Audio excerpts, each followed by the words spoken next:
My name is Gabriel Gutierrez. I'm the owner of Gabe Spotless Window Cleaning.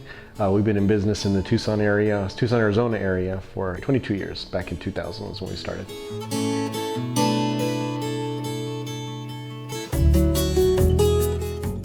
So I got into window cleaning as many window cleaners do, on a fluke. I have a friend who is a window cleaner. He was looking to sell some commercial accounts that he had that were no longer profitable enough for him. And he just thought I might be interested in starting my own business. I at first wasn't. After talking with my wife, I got more information and thought we'd give it a try. And so I started with literally a squeegee, a pole, and a bucket, and a list of addresses. I did have more success picking up commercial accounts than I did residential. Then I advertised in a little paper. It was, I think it was like $30 a month to have a little square ad in this little community paper. And from that community, I owe my business pretty much. I have customers still there that I've cleaned for over 20 years. Because of their support and they're willing to put up with a guy who really wasn't a very good window cleaner at first, but who had good customer service and cared about them, they really gave me the foundation to grow my business to what it is today. Gabe's been coming to my house for probably, I want to say, 15 plus years, doing my windows for me. I used to always do it myself, and then once I had him come, I thought, hey, this is a whole lot easier. Yeah. So, and it's always done extremely well, and they're always very professional. So we're on a basic residential. It's nothing too tricky. There is some higher windows in the back, meaning that we're going to need a step ladder, or maybe even a little giant ladder. But I think a step ladder might be suitable. So the nice thing about these types of jobs is the windows have easy access. So the screens are easy to remove. There's nothing too crazy, that we have to worry about. And also the cleaning is pretty simple as well.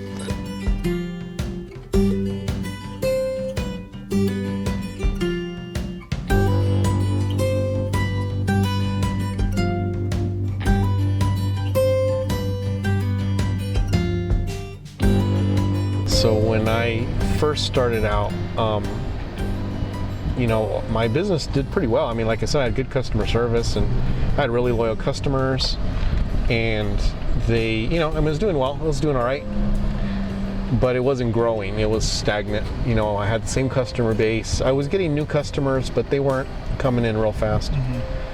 And I always compared it to a tree that had been cut down a lot. Now, my grandmother, she had what she thought was a weed, a stubborn weed that was in the front of her yard. So she'd always go out there and hack it. She had one of those hula hoes, and it'd start popping up, and she'd get mad at it, and she'd go and chop it down again. And then sure enough, within a week, here it is springing up again. And she did this for years. And she finally just got tired of it because it just kept coming up. So she's like, I'm just gonna let it grow. Well, ended up it was a tree. And it literally seemed overnight. It wasn't, of course, but it seemed like overnight, this tree just boom, there it was in her yard. And I remember stopping by and going like, what was that? And my nana told me, remember that weed I hated? And she said, I go, yeah, it wasn't a weed, it was that tree. So here, this whole time, that tree, it was there. It just wasn't it wasn't being allowed to grow.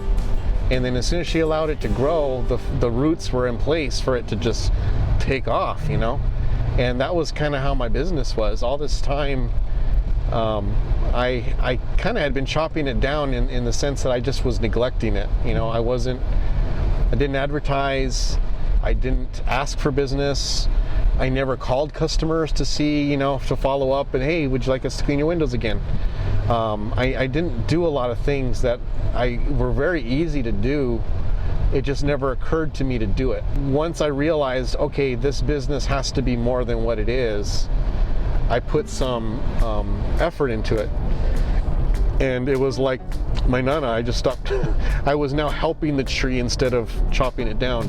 And it just took off. And I mean, within 3-4 months, my phone was ringing off the hook.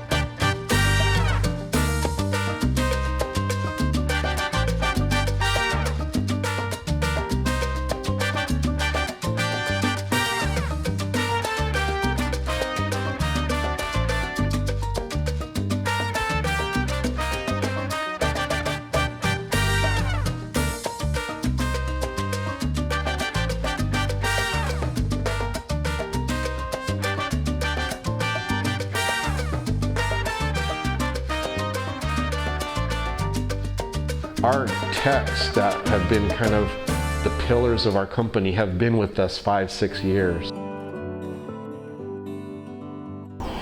Well, my name is Joe Marquez, and I work for Gabe Spotless Window Cleaning. Little over 5 years. It's funny to mention we have worked together on and off probably for like the past 17 years. So when I first started window cleaning, Gabe was the one that trained me and kind of got me into it. So we've always worked together on and off.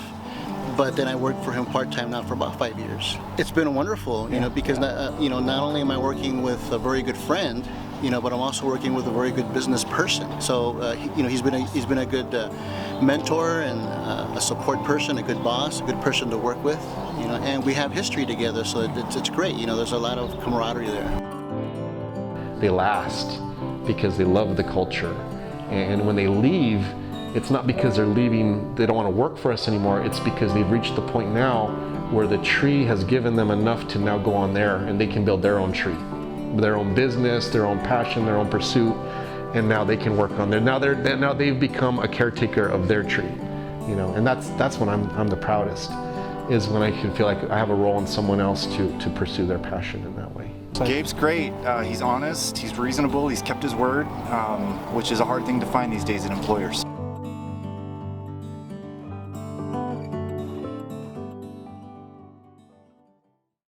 So we got to go see our local supplier. It's ICA, Industrial Chemicals of Arizona. This place has kind of a special place in my heart. This is where I first went to buy my first squeegees. Now, when I bought the company, when I first started out, he gave me some squeegees, and I didn't really know, I didn't know what meant what. And so I called him up and I said, hey, I need to get some more equipment. I don't know what to buy. Where do I go? And so he's, oh, you got to go to ICA. And I said, well, what do I buy there? He says, don't worry, just buy whatever squeegee you think you need. Just make sure it's the one with the wings. So that was kind of my start with Ettore, was the person who first taught me to clean windows. And even though now that we're grown, and even though now that a lot of the online vendors are a lot cheaper, because I want to support my community and also local small businesses, this is the first place I always go. I always try to get my equipment here. If they don't have it or can't order it, then I'll go online and get whatever I need. Hey, if I'm a small business owner, who's going to buy my product? No one from Phoenix is going to pay for me to come over there, No one from California or from New York is going to pay me to go clean their windows. It's local. It's our town. That's who my customers are, and the surrounding areas. They're the ones paying me. So when I spend my money responsibly, I try to do my best. Obviously, it's not always possible because some of our equipment is very specialized. And you just can't pick it up at a local store. But I try to do what I can to the money that I spend, that it comes back to our town. The thing about being a window cleaner, and I talk a lot about this to new guys, is we're around people during sometimes their most sensitive times. We're there before weddings. We're there at the time when a loved one's dying because family's going to come over to see them and they want the house to look nice. And I remember during COVID, the role that we played. We were cleaning this house, and of course we're all still kind of panicked. We're all wearing masks and gloves and we're all sealed up, and I was especially concerned because so many of my clients are elderly. My conscience would have bothered me so bad if we would have brought something into that house, so I was so nervous. But we did it, they wanted us in. We tried our best to protect ourselves and protect them. And I remember talking to this lady, and I realized that I was the first personal contact that she had had with anybody in months. And she was telling me how her family, her kids and grandkids would come and visit her, and they missed the visit this year because of COVID, because they wanted her to be safe. And how upset she was, and so I just stopped cleaning windows and just talked with her for 15 minutes, just let her vent and let her share how she felt. And I went on cleaning. I finished the house, and I came back in and to even up and to tell her, that I hope she was going to be okay. And she just thanked me. She hugged me. And her husband had passed away not too long ago, maybe about a year prior, and he was an artist. And she knew that my daughter is an artist, that she loves. So she just thanked me for talking with her, and that meant so much. And then she was like, I got something for you. And she went back to her husband's art studio, which had been untouched since he died. And she got some of his art supplies and gave them to my daughter. You know, so you have to appreciate the responsibility you have to be able to help people. You know, it's so unexpected, but if you take it serious, you can really help people beyond just cleaning windows.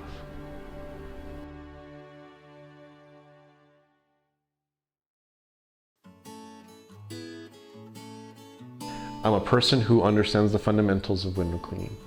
I'm a person who cares not just about the money-making part of being a window cleaning, but about the art of it. That when they look upon a window that's challenging or hard, they don't say, oh man, they say, oh, how am I gonna do this? All right, because now it's gonna make me try out different skills that a skill set I may not normally use on easy to clean windows, you know?